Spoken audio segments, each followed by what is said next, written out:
A man sits in a dark room, listening to a sound he can't identify scratching beneath the floor.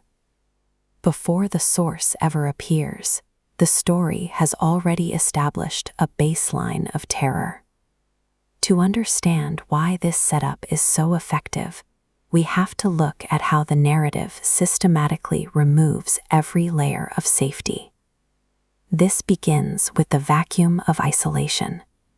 4 miles from the outpost severs immediate help. The environment acts as a second wall, as storms create an impassable barrier. Finally, technological safety is cut. Power lines snap, shrinking his world to the bungalow's footprint. This leaves his entire survival zone dependent on 2 fragile sources: the dull pulse of dying embers and the flicker of a single kerosene lantern. This systematic stripping of safety protocols creates a psychological void. By the time the threat arrives, the environment has already forced the mind to anticipate exactly what will fill that empty space. Once the macro environment is neutralized, the threat begins to probe the micro perimeter of the room. It doesn't start with a physical breach, but by invading Rohan's senses. First comes the olfactory assault.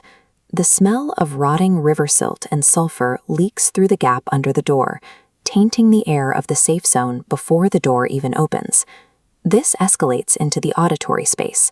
Faint scratches beneath the floorboards transition into a heavy, wet thump in the hallway, signaling that the threat has moved from the periphery to the immediate threshold.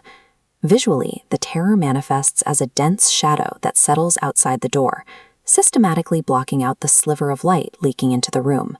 Finally, the entity uses auditory mimicry. It projects a distorted, multi-pitched version of a human voice that sounds like whispers played backward. By using a distorted version of human speech, the entity replaces the silence with something that feels familiar yet deeply wrong. By staging this multi-sensory assault through a locked door, the text transforms the room into a cage. It demonstrates that a physical barrier provides no psychological protection when the threat can already reach you through sound and scent. As the external perimeter fails, the focus shifts to Rohan's internal reaction.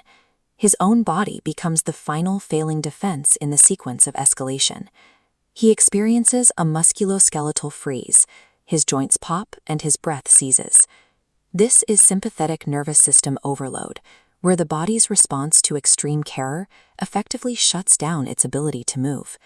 His heart slams against his ribs, and his palms become slick with sweat. This circulatory spike makes his hands unsteady, actively hindering his grip on the brass poker he's using for defense. This leads to a complete autonomic hijacking. His throat dries out and his pupils dilate until they swallow the amber reflection of the lantern, signaling that his conscious mind has lost control over his physical form. This illustrates a specific kind of biological betrayal. Instead of triggering a fight or flight response, the intensity of the dread paralyzes him, rendering his physical tools useless. The tension peaks at the physical breach. The doorknob turns with agonizing slowness. Clink, scrape, clink, as the old mechanism grinds against years of rust. From the darkness of the corridor, 2 gray fingers with split nails curl around the doorframe. Upon contact, the wood hisses and decays into powdery rot. This suggests the entity is a source of immediate, accelerated decomposition. Then comes the final deprivation. The kerosene lantern sputters into a blue flame and dies, removing Rohan's last connection to his surroundings. The pacing shifts instantly. The entity, which had been moving with slow, deliberate movements, surges across the floor with serpent-like speed the moment the room hits absolute darkness. This sequence provides a template for an architectural approach to dread, relying on 3 distinct stages. First is environmental isolation, severing the victim from the outside world. Second is biological paralysis, turning internal systems against them. The final stage is complete deprivation. The sequence concludes by removing the final light source, leaving the protagonist at the mercy of the dark.